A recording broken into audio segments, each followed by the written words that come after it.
રાપરથી 50 kilometre દૂર વર્ણેશ્વર દાદાના મંદિર ખાતે 551 ટ્રેક્ટર ઘાસચારો અર્પણ કરવામાં આવ્યો ત્યારે આ ઐતિહાસિક દ્રશ્ય શ્રદ્ધાનું પ્રતીક બન્યું.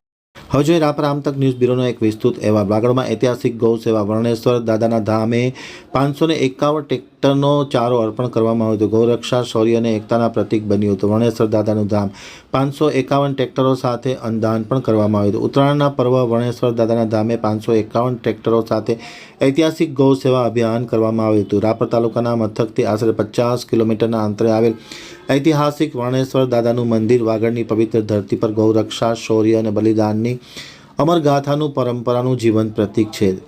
આ ધામે દર વર્ષે માર્ચ મહિનાની સુદ 2ના દિવસે વાગડનો પ્રસિદ્ધ ભાતીગઢ લોકમેળો પણ યોજાય છે, જે પ્રદેશની સંસ્કૃતિ અને ધાર્મિક ઓળખને ઉજાગર કરે છે. સાથોસાથ ગૌ માતાના અન્નદાનને મહાપુણ્ય સમજી રાપર તાલુકાના રાજપૂત સમાજ દ્વારા 551 ટ્રેક્ટરમાં ઘાસચારો ભરી વર્ણેશ્વર દાદાના ધામ ખાતે અર્પણ કરવામાં આવ્યો હતો. આ ભવ્ય ગૌ સેવા અભિયાનમાં વાગડ, પ્રાવથર, ચોરાડ, બનાસકાંઠા, સૌરાષ્ટ્ર સહિતના અનેક વિસ્તારોમાંથી 18 વર્ણોના લોકોએ સહયોગ આપ્યો હતો. રાપર તાલુકાના વિવિધ ગામોમાંથી નીકળેલ ટ્રેક્ટરોની અંદાજે 10 કિલોમીટર લાંબી લાઇન જોવા મળી હતી, જે ઐતિહાસિક દ્રશ્ય ખડું થયું હતું. વર્ણેશ્વર યુવા ગ્રુપ, ભીમાસર અને રવેચીનગર યુવા ગ્રુપના સંયુક્ત આયોજનથી આ કાર્ય ખૂબ સુંદર રીતે પાર પાડવામાં આવ્યું હતું.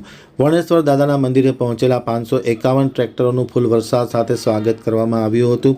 સમગ્ર પરિસરમાં મેળા જેવો માહોલ સર્જાયો હતો. મંદિર વ્યવસ્થાપન દ્વારા તમામ માટે ભોજનની વ્યવસ્થા કરવામાં આવી હતી. વર્ણુ તથા મોમાઈ મોરા બંને જાગીરમાં ઘાસચારાનું દાન કરનાર વિધાનસભાના અધ્યક્ષ શંકરભાઈ ચૌધરીના ભાઈનું પાઘડી અને શાલ ઓઢાડી વિશેષ સન્માન કરવામાં આવ્યું હતું. સમગ્ર કાર્યક્રમ વર્ણેશ્વર જાગીરના ગાદીપતિ મહંત શુભમ ગિરી બાપુના માર્ગદર્શન હેઠળ સંપન્ન કરવામાં આવ્યો હતો. એ ઉત્તરાયણ એ પવિત્ર દિવસ કહેવાય. આપણી ભારતીય સંસ્કૃતિમાં એનો ખૂબ મહિમા છે, કારણ કે આજના દિવસે જે પુણ્ય કરવામાં આવે એનું 10 ગણું પુણ્ય પ્રાપ્ત થાય છે. અને વર્ણેશ્વર દાદા એ અદ્ભુત સ્થાન છે. વાગડની ભૂમિને ખરેખર ધન્યવાદ અપાય, કારણ કે આ ભૂમિમાં એવા પરમા રજબૂત થયા કે જે લડતા લડતા મસ્તક અહીંયા રહ્યું અને ધડ 10 કિલોમીટર સુધી ગયું. કેવા આત્મવાન પુરુષ હશે.